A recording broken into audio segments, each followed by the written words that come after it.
Welcome to the Peace and Music Podcast. I'm your host, P. Dallas, and today I'm here with a special guest. He's performed and collaborated with artists such as Common, No ID, Malik Youssef, all the way to Diana Ross, and countless others. Mr. Spike Rebel.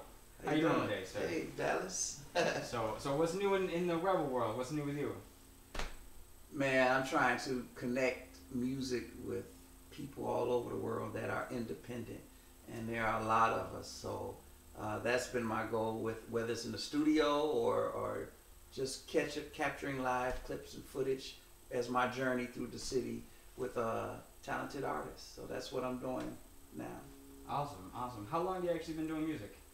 I'm in the 4 O's now, so I've been doing music since I was probably 12 years old. Yeah. How'd you get into music? How did I get into music? I think as a child, I always loved art and music. And music started with me as a little kid going into with my parents. They used to play a lot of blues, Muddy Waters. My mom used to be into Aretha Franklin. So we had a lot of records. And I would go back in the little dungeon in the attic and pull out some of those records. And it was a lot of gospel records and stuff, and I was very interested in those sounds, especially the guitars. You know, I couldn't figure out why rock sounds didn't sound like the stuff B.B. King was playing or stuff. But that's where the interest started, with like Muddy Waters and a lot of gospel stuff. And I knew I liked listening to the whole thing. Yeah. Awesome. Then when I saw Prince, oh my God! After high school, Prince first album, For You. When I saw the credits that he played all the instruments, did all the arranging, did all the mixing, that's what I want to do. Yeah. Be able to play and express like that. It's amazing how an artist can do that to you, right? Like almost shape your future just by seeing them. You know? Yes, sir. So what do you think you'd actually be doing if you weren't doing music? I think I'd be if it wasn't music and art, I think it's still creative. So if I was showing apartments around or designing people's homes, look at an empty space and say it should be this kind of art or sculpture or furniture or theme, that's kind of what I would probably be into. Yeah. All right, so you know, a lot of my fans and supporters, they know that you're producing my next album, and you know, I tell them when they ask me how did you guys meet, and I tell them, you know, I was at open mic and you introduced yourself and said that you could help me sound better. And you know, that's kind of how our thing started. But what I want to know is, how did you originally get started reaching out to other artists? You know what? I did a 7-year stay in Brooklyn. I left Chicago with the mindset, I heard Jodeci left and went to New York, and everybody leaves places and go to New York. So I said, I'm going to do the same thing. So I was working as a police officer in Chicago. Glad I'm not now. But I went to New York, Brooklyn, and the Bronx, stayed there 7 years. And my whole thing was, I went through some good stuff. I met a lot of good people, but I got tired of New York. At first it was lovely, that was fast. And I came back to Chicago and I said, my father actually passed. So that was a reason for me to come back, and I stayed. And I said, I told myself, if I don't go back to New York, I'm going to go into the grit of Chicago and find the underground diamonds. And so in doing that, of course, if you can produce, I attracted poets, gospel singers. I got connected with some people that work with theaters and stuff. So next thing you know, I had all these people coming to my home, and they're coming to me to help get something out of here onto some kind of audio manifestation. And if you do good stuff, they tell other people. Mm-hmm. So next thing you know, one person evolved into 6 people, and 6 people tell and next thing you know, Spike Rebel has 30 to 60 people every couple months coming to his home to record. That's amazing. Now the thing is, all these people don't have marketing, branding, management, but they're the underground talent that continue regardless of the charts or the database and the internet. They still have something inside they want to create. And I happen to have a gift that I guess, like with food, I'm the guy that creates the pots and the stoves. Mm-hmm. So if you got a menu, you come to me and I help you cook it. So that's what I do with my music. And that's where it started. So if I keep meeting 30 to 60 artists per month that don't have the finances and a business plan, am I wasting my time, or maybe this is my purpose to expose them, and maybe I become a label in the future? I don't know, but that's how it started. So did you start by producing for yourself first then, or did you start by producing for others? I started, I think it more so started with me producing others. I've always, that's interesting, because just like painting, you start off scribbling your own stuff in your own little pad. So I guess with my little, before they even had the Roland X whatever, I was with a 4-track, the 8-track. I was still dibble-dabbling, experimenting with drum machines and stuff. So technically recording myself, but I didn't consider myself a singer at that time. Okay. And somebody told me Common, the rap artist, actor Common, was looking for something earthy in Chicago. And I went to the Cotton Club. It doesn't exist now, but we met. And he said, man, I'm going to fly you to New York, man, and help me work on something with Lauryn Hill. And that was my first opening to something bigger than Chicago. And I got to meet Lauryn Hill and them, and she asked me to play this. Can you do that? Sit on the piano, do this. I hear a bass line. Can you play? And I could do all of that stuff. So that was for me like, wow, I'm sitting here with the girl from the Fugees, and she's getting out of me what she's has and hears. And that was my... From that point on, I said I can pretty much produce anybody. That's gotta be an amazing feeling. Right. Yeah. And they did actually put some of that on Common's third album. One Day It All Makes Sense. And the track I did was with CeeLo and Common, and some other stuff with Malik Youssef, the poet from Chicago, and Shantae Savage. But to make a long story short, which one was first? I think you always start off with yourself, trying to figure out how to work stuff. Yeah. But then that was the ceiling moment that it made sense. To be producing. Because I could play so many things Lauryn Hill was asking of me without me knowing what she was going to say next. She could have said, I need a flute. And then I'm like trying to figure out how to play what she's hearing. And that was good. So from that point on, I've been doing both. That's good stuff. That's good stuff. Well, thank you guys for tuning in. You can check out more at youtube.com/PeaceSum. That's youtube.com/PeaceSum. PeaceSum. Or you can check out that live feed at Spreaker.com/PeaceSum. So moving on. What are some of your upcoming projects? Upcoming projects in 2016. Hope this don't be too dated. This is a new year. Vic Lavender. You can look up Vic Lavender Track Source. He's a DJ remixer that has a label called Sophisticato Records, and he's doing a dance house single on me every other month on Track Source. So look up Vic Lavender Spike Rebel, and the goal is by June of 2016 to release a full album, not just house music, but of other stuff I do with his production, to be put out in overseas. So you were telling me a little bit about this project. You guys recorded how many tracks for this album?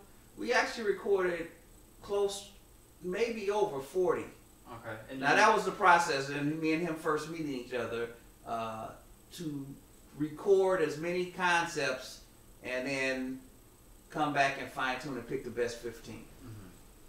So that should be a really good album then. You got all the best of like 40 songs. Well, the 40 now actually sets us up to have basically 3 albums of material. Okay. But like you said, in doing albums, pick a direction. Who are we targeting?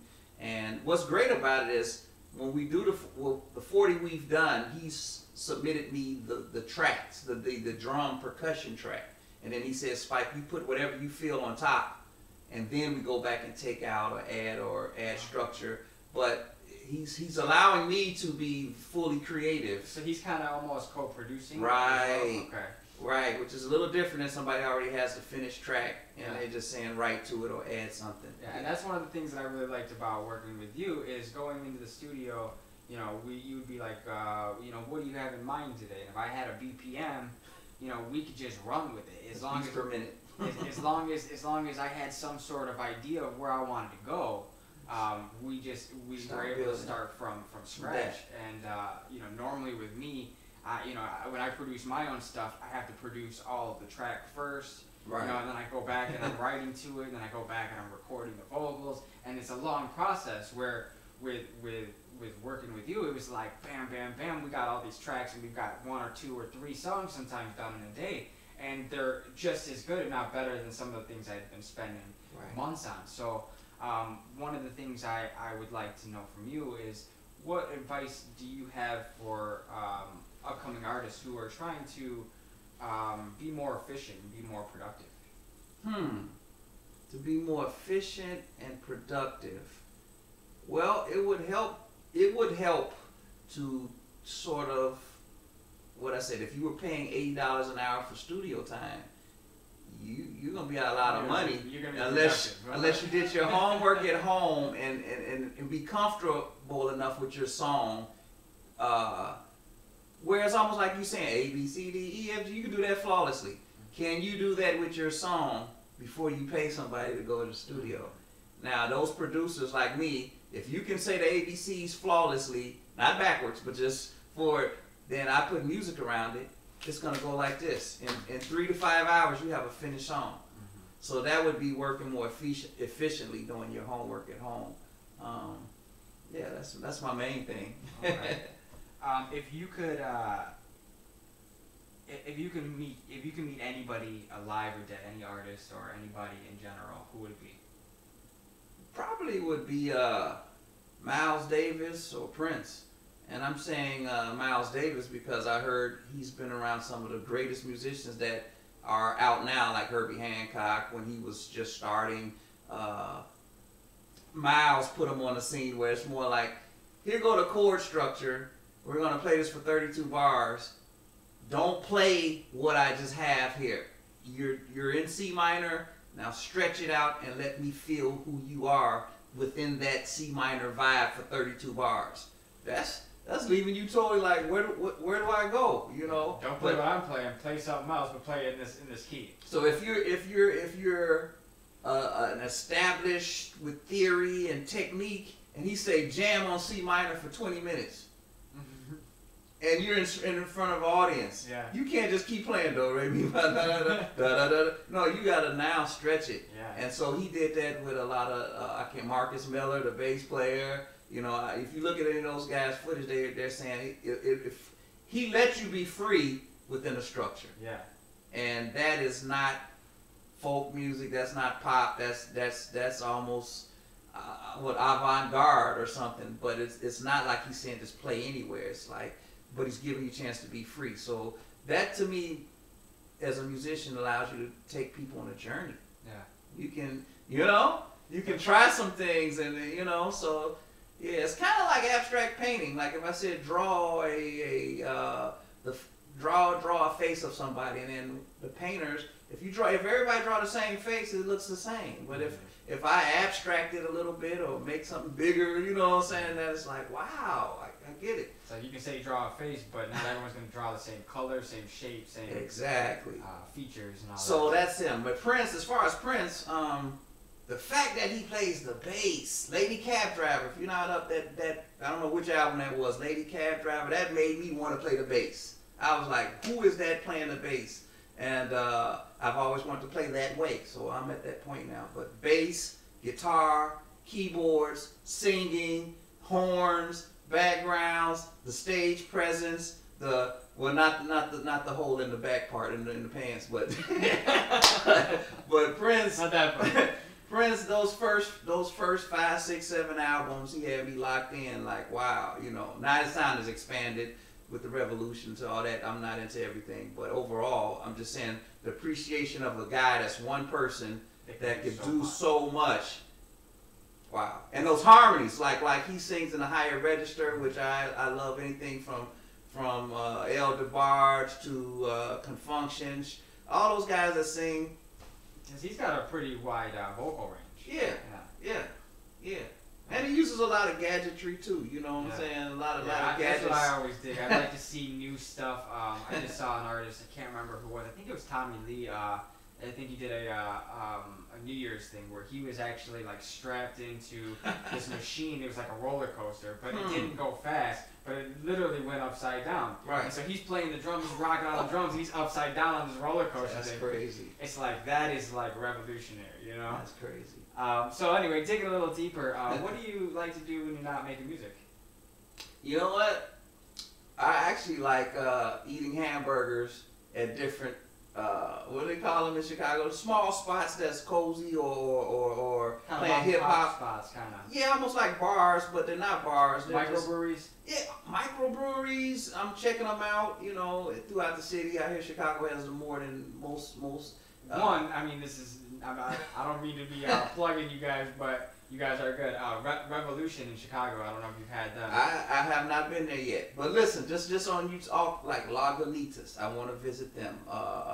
Half Acre, Goose Island, and up in Evanston, they have a whole bunch of different breweries. So I like beer. Yeah. Okay, I gotta watch the gut, but I love beer. And then the burger spots, you got Au Cheval. It's on Randolph and Halsted. They're supposed to be the #1 burger in the world.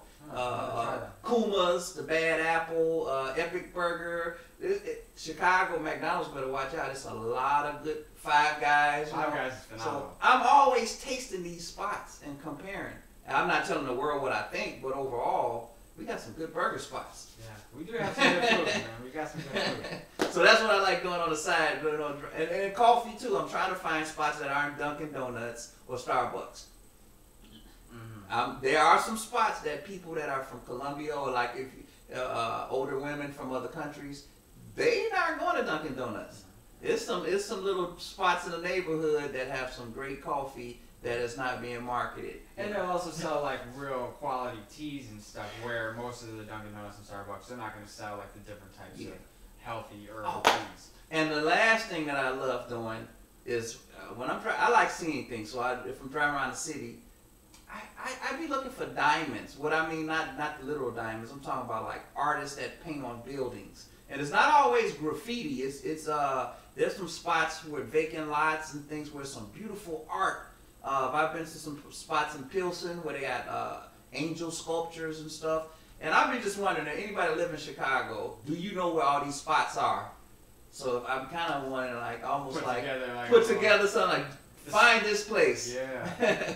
You know, and they're like hidden treasures. It's like almost like you put it on your website. Like if you get through all of them, you take a picture. I'll give you something. Like, right. You know? So I gotta think on that. But I'm starting to feel like every time I pass something that's beautiful, take a picture of it and then ask the world, do you know where this is at? Yeah. Even that alone. I mean, you do that on Instagram or something. You can get some comments, people being like, "Oh, I was just there." You know? Right. Okay. So is there anything else that you want to talk about today? Anything else you got going on? Pretty much, I want to do music, man, that is always for a positive cause, a fundraiser. You know, I'm working with a young guy named, he's 24, his name is, I want to say, Jerwayne Ballantyne. His artist name is J Epic. He has muscular dystrophy. Okay. He's in a wheelchair, but he's on his 3rd book. Wow. And he understands marketing, promotion, and all of that, and he can write some serious raps. But he can't get out the words very clear without taking a breath and messing up the cadence. But I'm working with him to create art and music combined with the book, and we're talking about how to do that. So where do you see any top producers or underground producers working with somebody that has an ailment or you know, and or handicap, and allowing them not so much to be on the top of the charts, but to get out what they have inside. And I think that's a beautiful thing. Of course, that won't maybe it'll make me a millionaire, but that's not my purpose. That guy has sought me out to help him get this out.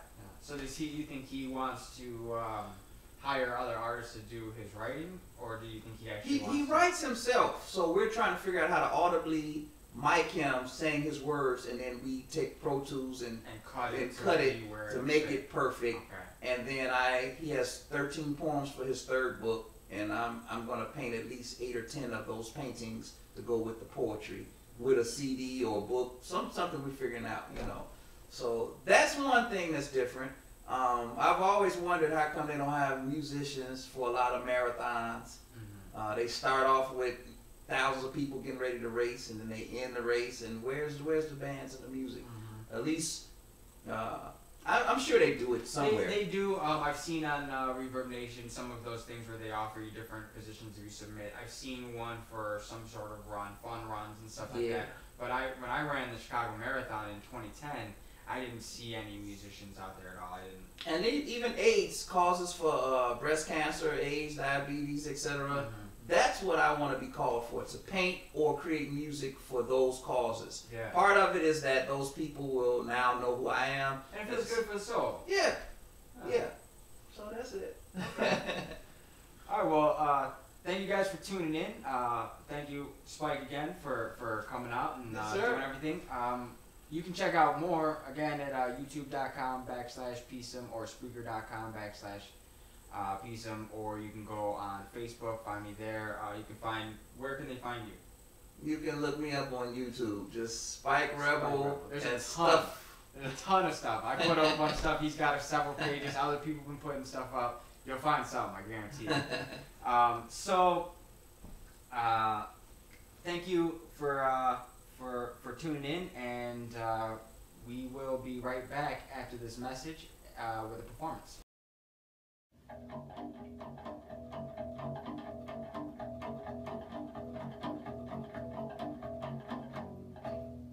PeaceSum music instruments. Handcrafted, one of a kind, such as this 3-string bass box pan guitar, the 1-string cigar box bass guitars,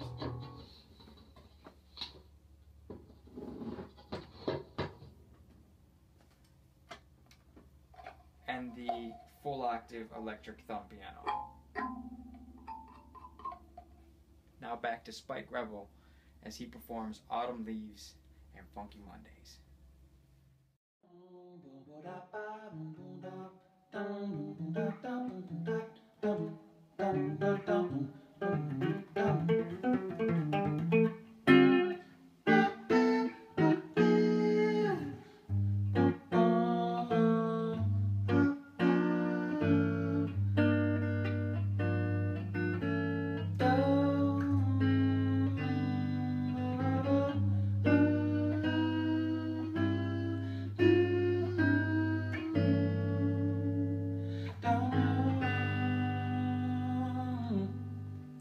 The autumn leaves drift by my window.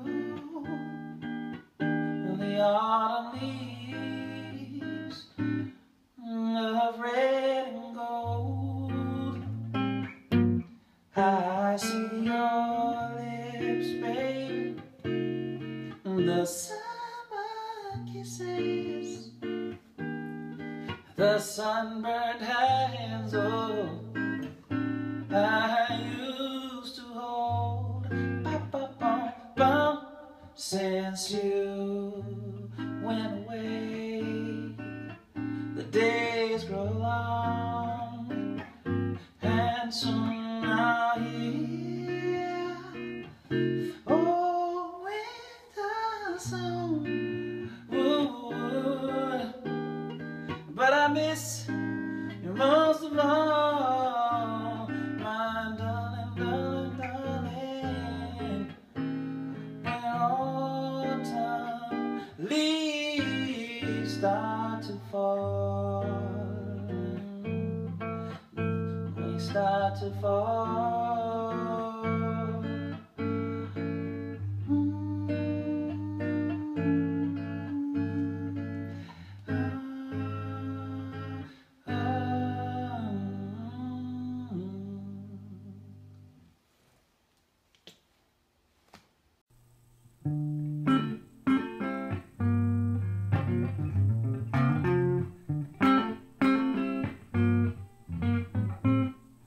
See the clock in the morning, I'm on my way to work.